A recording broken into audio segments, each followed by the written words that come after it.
देयं श्रीगुरो श्रीयुतपदकमलं श्रीगुरून् वैष्णवांश्च च श्रीरूपं साग्रजातं सहगण रघुनाथान्वितं तं सजीवं सावद्वैतं सावधूतं परिजनसहितं कृष्णचैतन्यदेवं श्रीराधा कृष्णपादान् सहगण ललिता श्रीविशाखान्वितांश्च च गुरुवे गौरचन्द्राय राधिकाय सदालये कृष्णाय कृष्ण भक्ताय तद्भक्ताय नमो नमः। नमो विष्णुपादाय कृष्ण प्रेष्ठाय भूतले श्री श्रीमद्भक्तिवेदांत श्री श्रीधर गोस्वामी नामिने। नमो ओम गुरुदेवाय धीमते सौम्य मूर्तये श्री श्रीमद्भक्ति सिरु सिद्धांति प्रभवे श्री महात्मने। नमो विष्णुपादाय श्री राधिकाय प्रियात्मने श्री श्रीमद्भक्तिवेदांत श्री नारायण गोस्वामी नामिने। वाञ्छाकल्पतरुभ्यश्च कृपा सिन्धुभ्यैव च पतितानां पावनेभ्यो वैष्णवेभ्यो नमो नमः। पंचतत्त्वात्मकृष्णं भक्तरूपं स्वरूपकं भक्तावतारं भक्ताख्यं नमामि भक्तशक्तिकं श्रीकृष्ण चैतन्य प्रभु नित्यानंद श्री अद्वैत गदाधर श्रीवासादि गौरभक्तवृंदा। हरे कृष्णा कृष्ण कृष्ण हरे हरे हरे राम राम राम हरे हरे।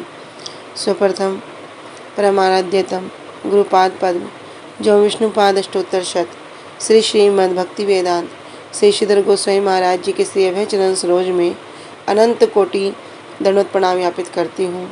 तदुपरांत मेरे परम गुरुदेव जय नित्य प्रविष्टोम विष्णुपाद अष्टोत्तर शत श्री श्रीमद् भक्ति श्री रूप सिद्धांति गोस्वामी महाराज जी एवं जय नित्य प्रविष्टोम विष्णुपाद अष्टोत्तर शत श्री श्रीमद् भक्ति वेदांत श्री नारायण गोस्वामी महाराज जी के श्री अभय चरण सरोज में श्रद्धा पुष्पांजलि अर्पण करते हुए उनसे हेतु कृपा की वांछा करती हूँ।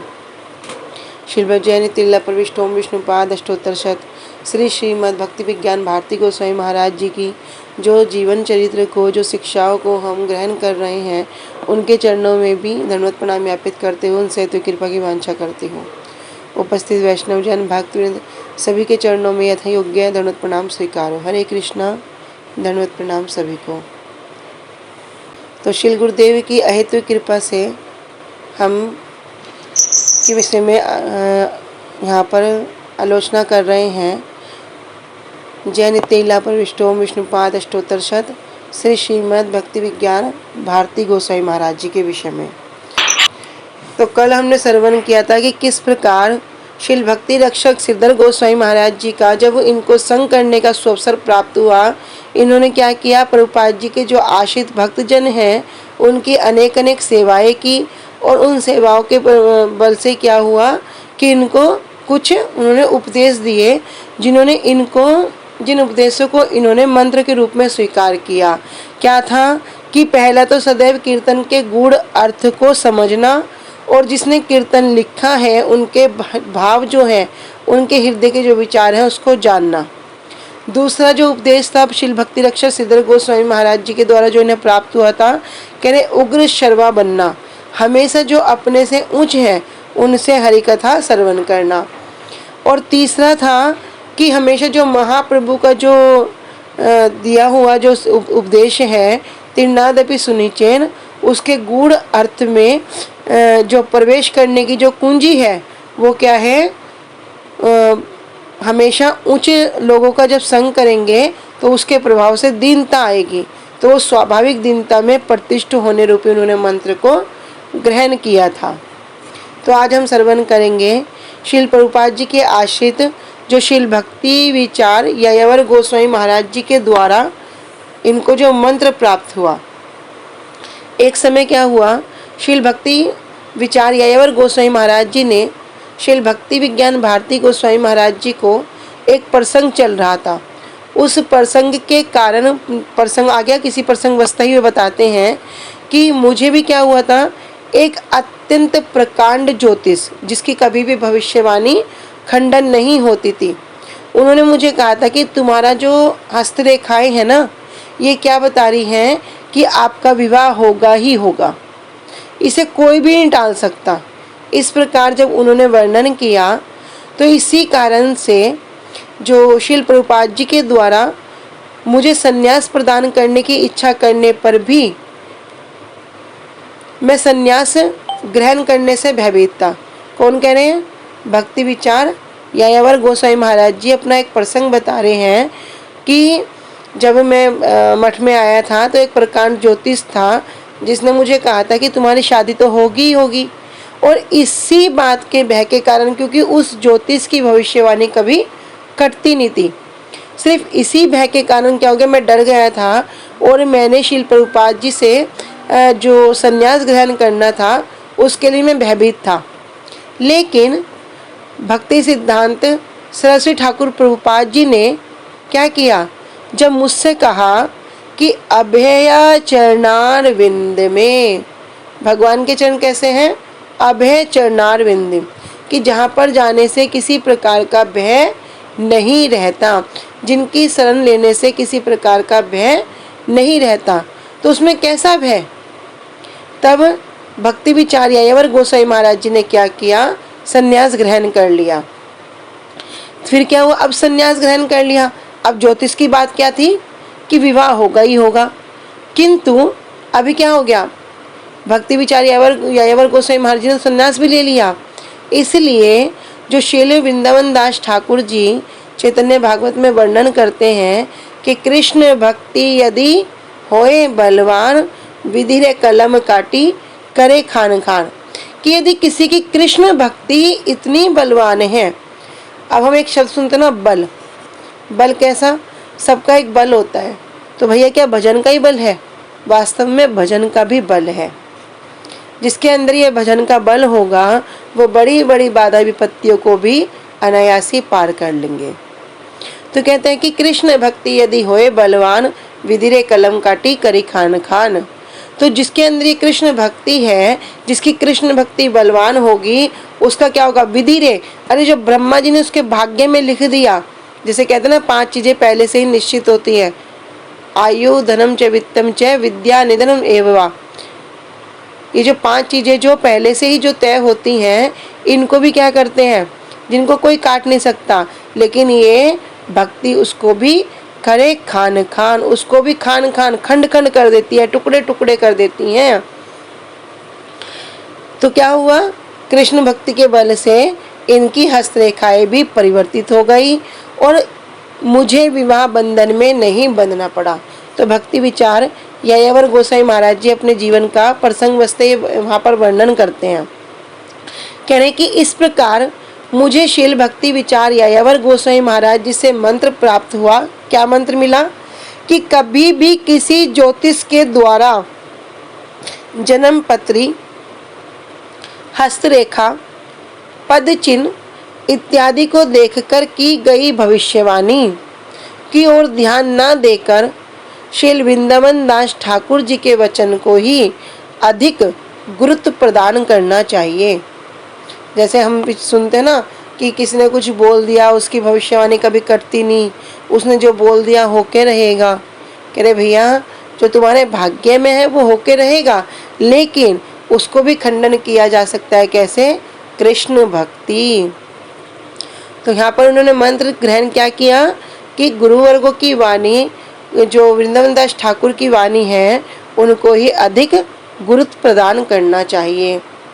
दूसरी घटना बताते हैं कि एक समय क्या हुआ, हमारे श्री चैतन्य गौड़ीय मठ के विग्रह प्रतिष्ठा हो रही थी और विग्रह प्रतिष्ठा के उपलक्ष्य में ही शील भक्ति विचार यायावर गोस्वामी महाराज जी के साथ अनेक अनेक शील प्रभुपाद जी के आश्रित जनों का आगमन भी हुआ। तब शील प्रभुपाद जी ने 5 दिन की वहां पर धर्म सभा का सुंदर आयोजन किया। जो शील गुरु महाराज जी हैं, इन्होंने क्या किया, उन 5 दिन की धर्म सभा का जो आयोजन किया था, उसका सारा का सारा सेवा का जो दायित्व था, सब भक्ति विज्ञान भारती गोस्वामी महाराज जी पर था। तो एक दिन क्या हुआ, शील भक्ति सारंग गोस्वामी महाराज जी के एक अत्यंत सुंदर युवक, जो सेवा का दायित्व था, किन पता, भक्ति विचार यायावर गोस्वामी महाराज जी पर। तब एक दिन शील भक्ति सारंग गोस्वामी महाराज जी के एक अत्यंत सुंदर युवक सन्यासी शिष्य ने क्या किया, अंग्रेजी भाषा में हरि कथा का परिवेशन किया। जब हरि कथा का परिवेशन किया तो अगले दिन प्रातःकाल जब प्रसाद के समय जितने भी प्रभुपाद जी के आश्रित थे उनमें से एक थे शील भक्ति विकास ऋषिकेश गोस्वामी महाराज जी। उन्होंने क्या किया, उस युवक सन्यासी की बड़ी प्रशंसा करनी आरंभ कर दी। जैसे कोई बड़ी सुंदर कथा बोलता है ना, तो इसी प्रकार क्या किया, उन्होंने बड़ी सुंदर उनकी प्रशंसा करनी शुरू कर दी। तब वहीं पर शील भक्ति विचार यायावर गोस्वामी महाराज जी भी थे। भक्ति विचार यायावर गोस्वामी महाराज जी ने गरजते हुए कहा, अरे पहले उसे जीने तो दो, प्रशंसा करने के लिए तो बहुत समय पड़ा है, अभी उसे जीने तो दो। कहने का तात्पर्य क्या था, कह रहे भैया किसी की भी प्रशंसा करने से पहले एक बंगाली कहावत है। क्या है बंगाली कहावत, कह रहे मोड़ ले यदि उड़ले छाई तबे सतीर गुण गाई। अर्थात क्या हुआ, जैसे कोई सती स्त्री है, कह रहे सती स्त्री होने पर भी उसके गुण तब तक नहीं गाने चाहिए। कब तक, जब तक उसके मरने और उसके जलने के उपरांत, मतलब मर गई के बाद जल भी गई और जलने के उपरांत भी उसके शरीर की राख न उड़ जाए, तब तक उसके गुण नहीं गाने चाहिए। वहाँ पर फिर एक और विषय को बताते हैं कि हमारे शील गौर किशोरदास बाबा जी महाराज जी, उनके द्वारा कथित एक वाक्य है, खाइया देखी छोस। अर्थात क्या भैया, जिसकी प्रशंसा कर रहे हो उसके साथ ठीक से व्यवहार करके देखा है। अभी जिसे जानते नहीं हो, जिसे कुछ पता नहीं है, जिसकी प्रशंसा कर रहे हो, क्या उसके साथ ठीक से व्यवहार करके देखा है? तो अत्यधिक गंभीर रूप से इसका चिंतन करना चाहिए। तब शील भक्ति विचार यायावर गोस्वामी महाराज जी के द्वारा इस विचार को जब भक्ति विज्ञान भारती गोस्वामी महाराज जी श्रवण करते हैं तो इसको भी मंत्रवत ग्रहण करते हैं। एक और घटना है भक्ति विचार यायावर गोस्वामी महाराज जी के साथ, एक और प्रसंग है बड़ा सुंदर। एक समय शील भक्ति विचार यायावर गोस्वामी महाराज जी को शील भक्ति दैत माधव गोस्वामी महाराज जी ने निमंत्रण किया, और तिथि क्या थी, शील प्रभुपाद जी की शुभ आविर्भाव तिथि के उपलक्ष्य में। कहाँ पे निमंत्रण किया, श्री जगन्नाथपुरी में। तब उन्होंने क्या किया, जब ये वहाँ पर उपस्थित हुए तिथि पे, तब इन्होंने साथ ही साथ जिनका बिस्तर जो सामान था, जो गठड़ी थी, उस सामान को एक और रख दिया और कीर्तन में बैठ गए, कीर्तन में अपना योगदान देना शुरू कर दिया। जब भक्ति विज्ञान भारती गोस्वामी महाराज जी के कान में कीर्तन की ध्वनि ने प्रवेश किया, तब ये कीर्तन वाले स्थान पर पहुँचे और देखा क्या कि भक्ति विचार यायावर गोस्वामी महाराज जी का सामान कहाँ रखा है, कुछ दूरी पर सामान रखा है।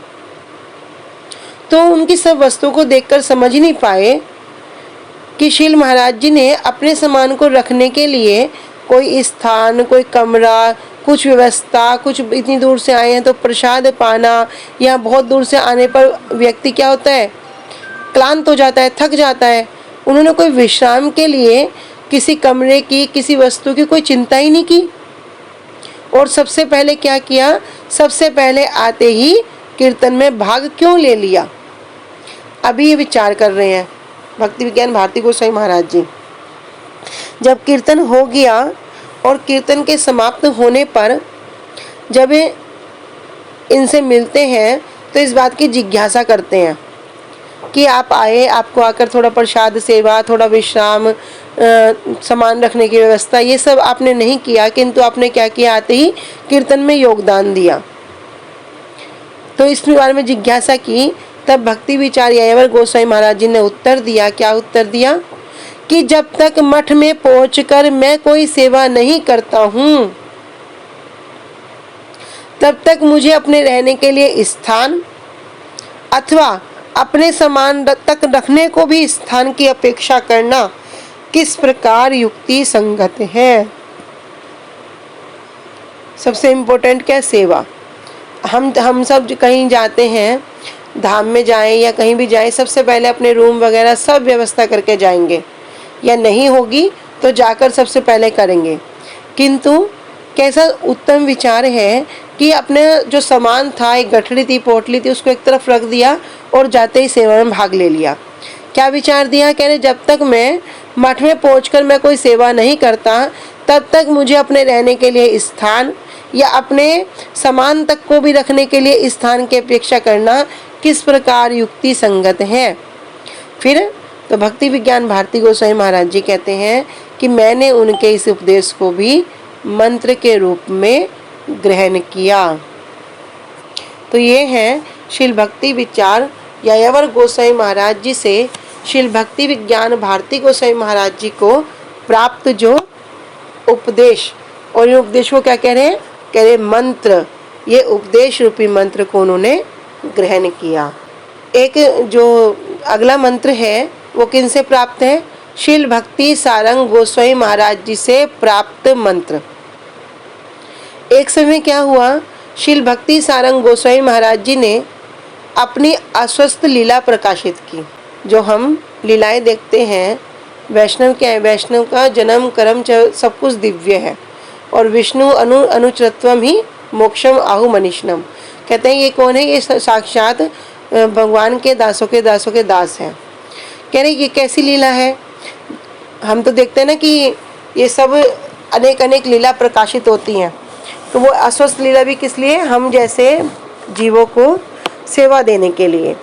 तो एक समय श्रील भक्ति सारंग गोस्वामी महाराज जी ने अपनी अस्वस्थ लीला प्रकाशित की। तब श्रील भक्ति विज्ञान भारती गोस्वामी महाराज जी उनके लिए श्री नवदीप धाम से एक बैत की बनी हुई कोमंड लेके आए थे।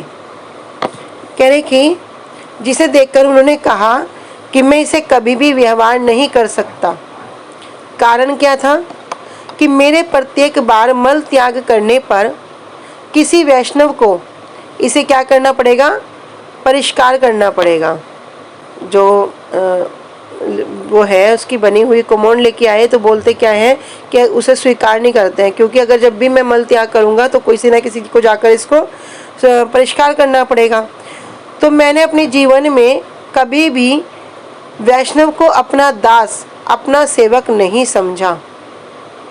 भक्ति सारंग गोस्वामी महाराज जी क्या कह रहे हैं कि मैंने कभी भी किसी वैष्णव को कभी अपना दास या अपना सेवक नहीं समझा।